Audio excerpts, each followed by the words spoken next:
se apaga la luz, todo está oscuro y apareces tú, caminas elegante y divina. Todos suspiran al verte llegar y todos sueñan poderte besar. Me miras, no saben que eres mía.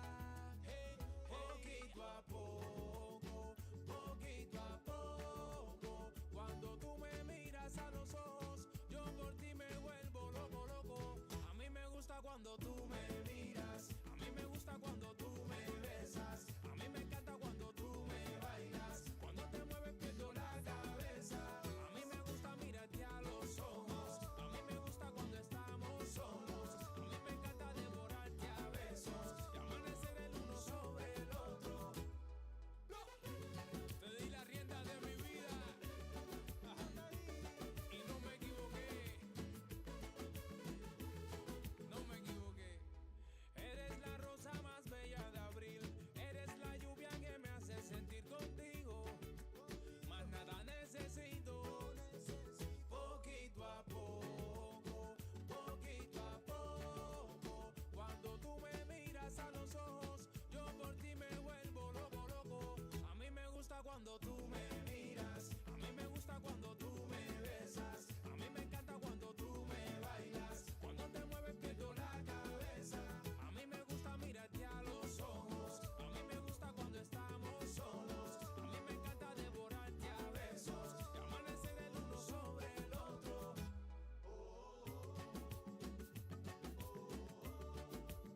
Cuando tú me miras a los ojos, yo por ti me vuelvo loco, loco.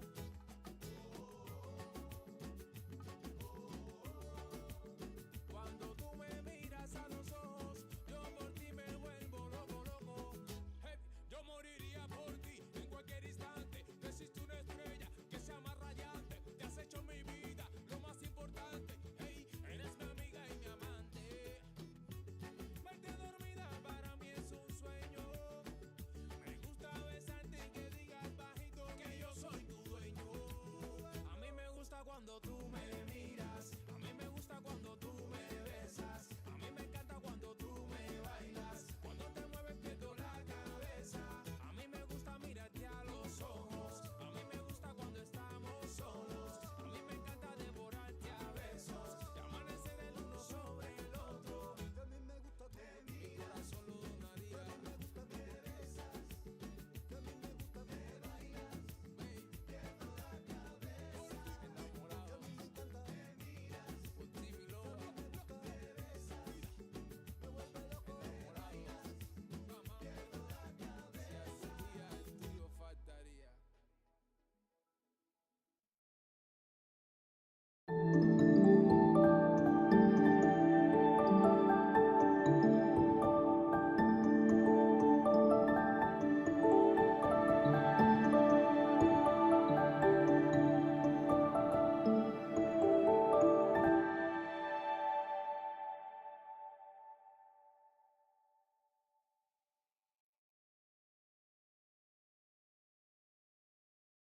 Hello, guys. Welcome to this session, this keynote of today.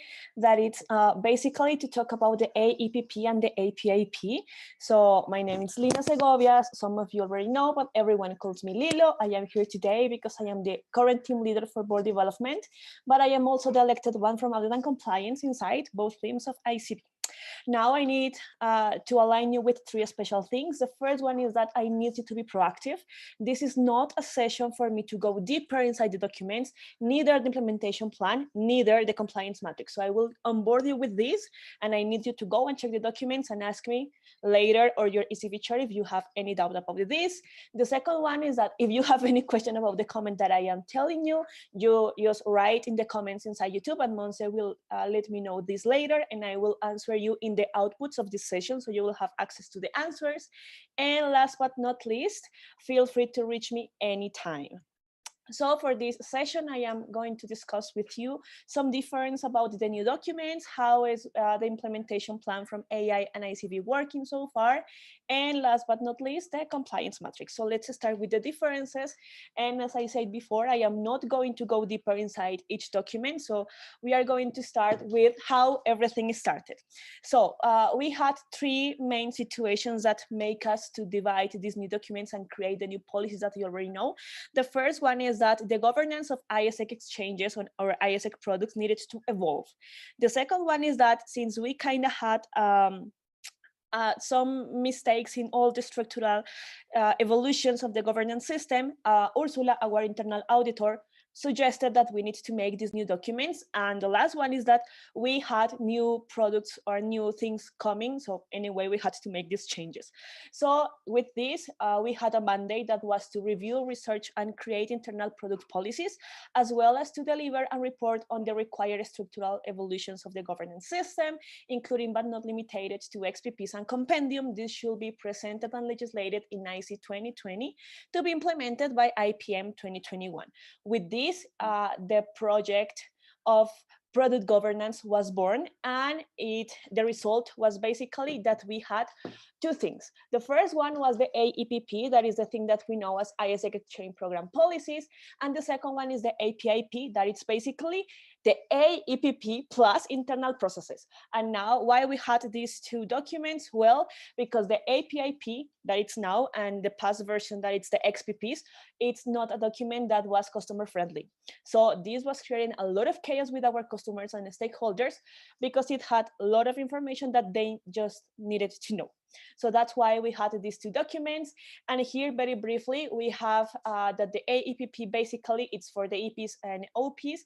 It has the rights, the obligations, the responsibilities. It's basically what they have to expect from ISEC exchange experience, and of course the consequences of violating this document, and also the procedure of how to complain or what they need to do in case something is not going as it is supposed to. And the second one, that it's the APIP, it's basically all the things that I just say, plus the minimums of each experience, how is the role and responsibilities from everyone, and it is quoted and stated that the ICB team and the ECBs inside each entity are the responsibles to govern and ensure compliance to the ISEC internal portfolio policies. So this is very briefly what is going on inside each document.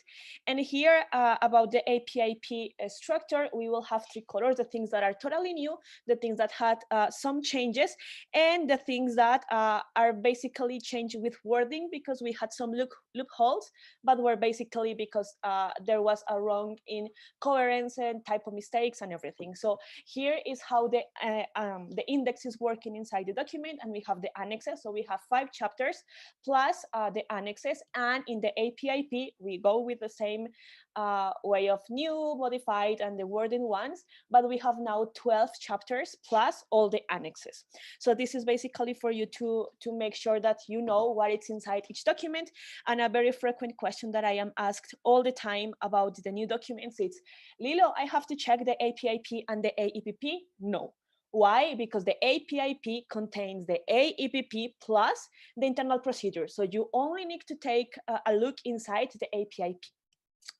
Now with the AI and ICV implementation plan to make sure that everything is working and it will be ready for the next term, because remember that we had this legislated by IC 2020 to be implemented by IPM 2021. We designed with AI a plan of 6 months that was from July to December, that was distributed in this way. July and August were basically the onboarding for the document. So we as ICV deliver lots of sessions, almost like 2 weeks for education cycles through the MCs to the LCs to the ECBs. And if you want to access that, it is available for everyone. From October to December, we start working in specialized support for the ECBs. Why specialized? Because from August until September, that we realized that we didn't have just to evolve the system, but we had to create. Why? Because a lot of entities, including America's entities, had no system at all. So we needed to start from scratch, but also we needed to evolve some audit systems. Why? Because there were some audit systems that were not auditing, because auditing is not just check the content of a document. So that is basically how the APIP implementation plan is working. And in January, we're going to start with the last wave of ECB audit. That is the real one, that it has sanctions, that it has all the things that your ECB chair designed for this ECB audit. Plus, I am going to start with the new ICB audit with the elected team. Here I have a link that it's very important. I am just going to show it to you. We have here a tool that you can go easily, but isec.ec/APIP implementation plan. And it has the milestones that with AI we created, and they all have to be done by December 31st. With this, we are sure that you all are ready to go to the next term in the way you should be working. So here in the milestones, you will see all of your entities. Here are all of the entities, but the situation now it's just Americas, and you will see how it's the process of each one of your entities. So here you have all of the milestones. You have how is the audit system score, you have how is the compendium going, how are the contracts, and how are the LCs tracking all of the standards. So you go here and you check, and everything is here, everything is updated every Tuesday, so it's literally up to date. And that is like the most important thing. You just go there, your MCs knows this, your ECV chairs know this, so that is like the most important thing about this plan. And the last thing that I know you all want to know, because maybe your MCPs or your chairs are being like a little bit intense with this, is the compliance matrix that I hope that you go, or like if you don't know them, or if you know them, you know it by memory, because this will have a lot of consequences for your entities.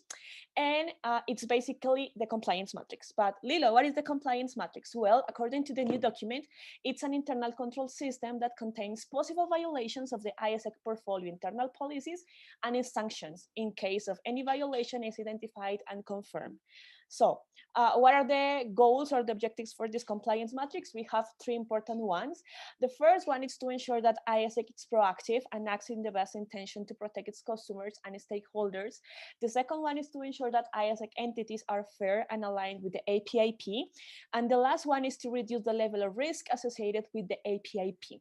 So this is super, super important. And it's basically the main change that we had in the new documents beside this separation. This is super, super important for you all as MCs, LCPs, like for all the ISECers.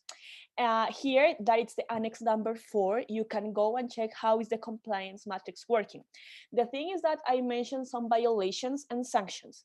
We had violations for IWA, LLC, remote criteria, safety guidelines for general cases and COVID cases, global volunteering, both sides, same goes for global teacher and global talent, and other that involves things that we were not able to make inside these groups. So, and about the sanctions, well, the sanctions, we have 7 types of sanctions. The first one is that the entity can lose membership at national level. The second one is that the MC can be freeze. Yes, guys, the MC can be freeze. What does it mean that the MC will be freeze? Well, you won't be able to open new opportunities. You won't be able to make any approval until the issue that we found in the audit is fixed. The third one is the possibility to have a mandate defined by the ICV chair. That can be any solution that Karina, as the current and elected ECV chair, finds suitable for your issue. You also will or can be able to host a physical or virtual audit or visit, but you will have to afford all the cost. I know that so far we are not going to do any physical because COVID, but who knows? We have 1 year to go, and this is not just for this year, but a long last compliance matrix. Also, all the opportunities inside ICX that had any violations will be closed. You will have one official case application lost with ICB that, as you know, according to the realization number that your entity has, you can only lose certain numbers of official cases applications, or you will lose membership at international level.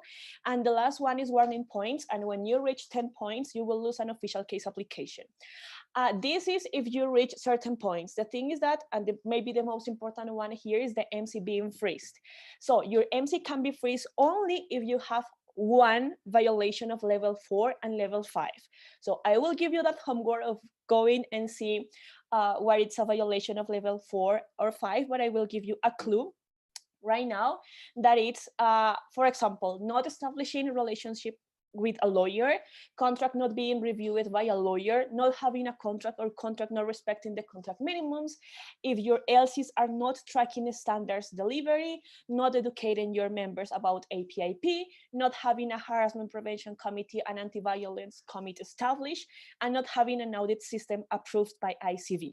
So this is very important. How you can track all of this? Go to the APIP implementation plan. Literally, we are tracking all of these things inside there. Also, all of the entities has responsible from ICB.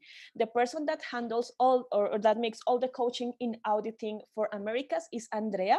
And also the management team, we have the biggest entities divided between us. For example, I have Argentina and Peru from Americas.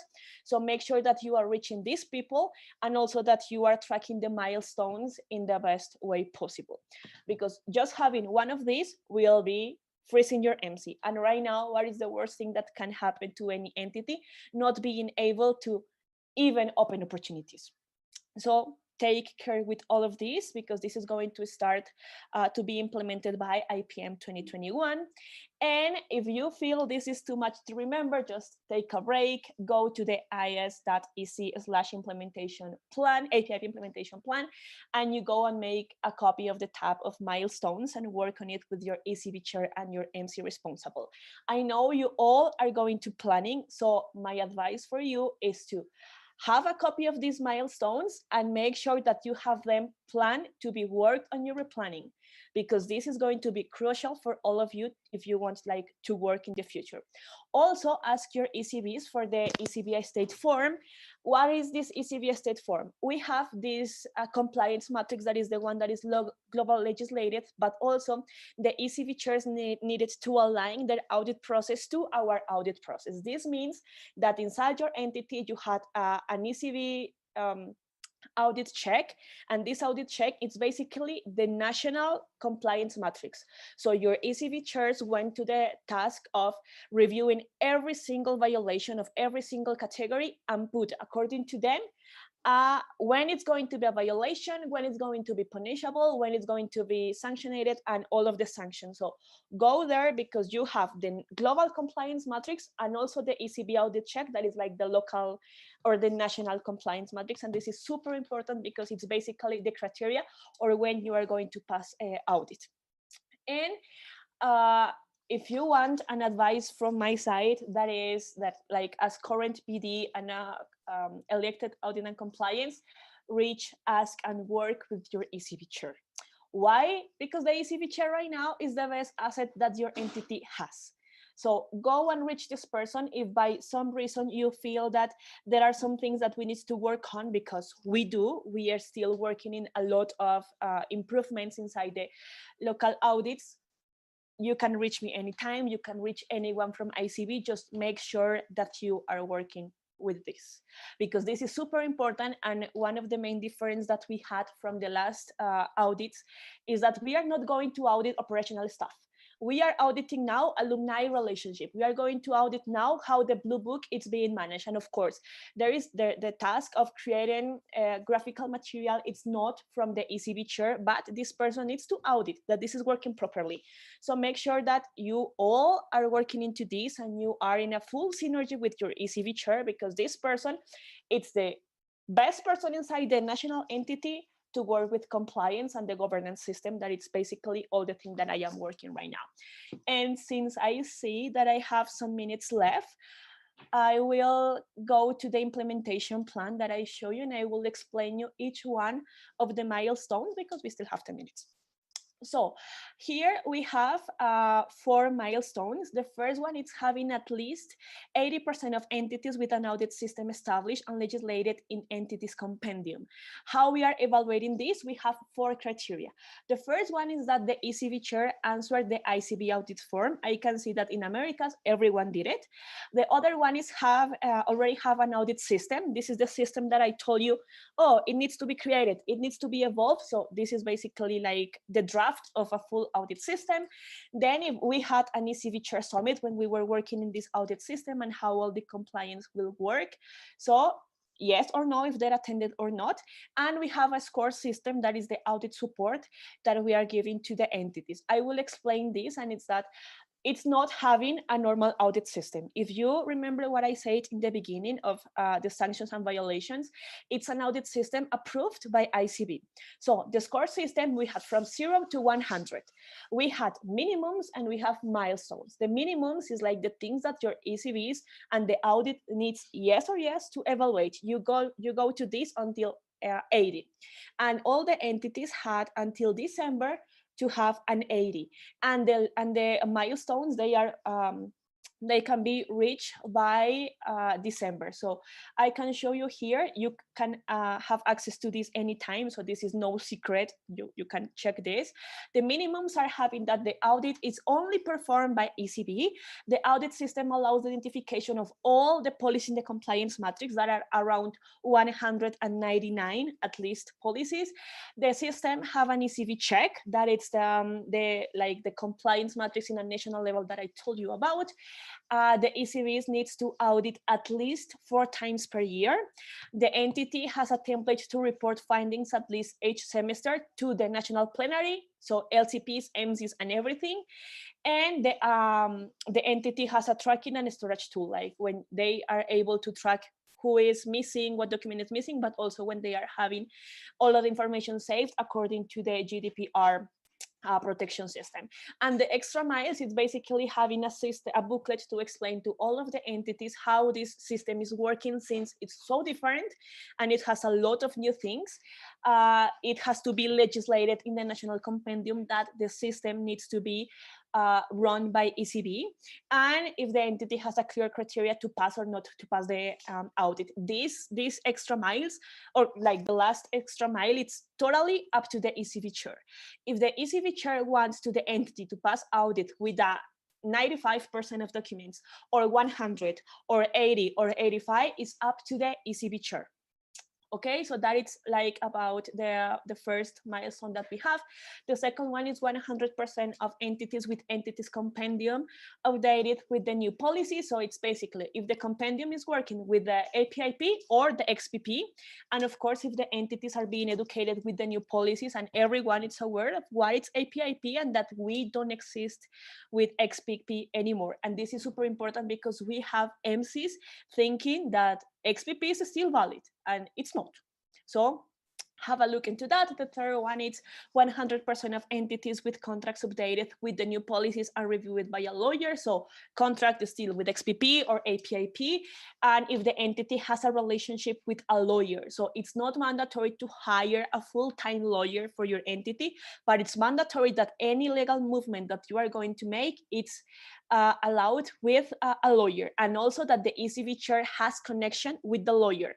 So in the past we had this chain, like ECB chair, MC responsible, then lawyer, ECB, and MC responsible, and it was a mess. So the ECB chair and the MC responsible should be able to reach the lawyer anytime.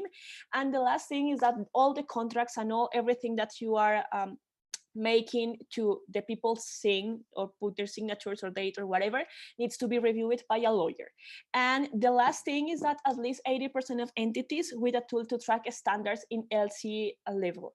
There is no way, it's not possible for you as MCs to know, oh, I don't know what ISEC in Narnia is doing, or if they are delivering exchanges, or if they are delivering all the standards or whatever. It is mandatory to have a tool, and more than have a tool, use this tool, because this is going to be also audit, and make sure that also your entities have a clear plan of how to educate their local LLC with the standards and how they should be delivered and what is co-delivered and what is the hosting responsibility and the home responsibility.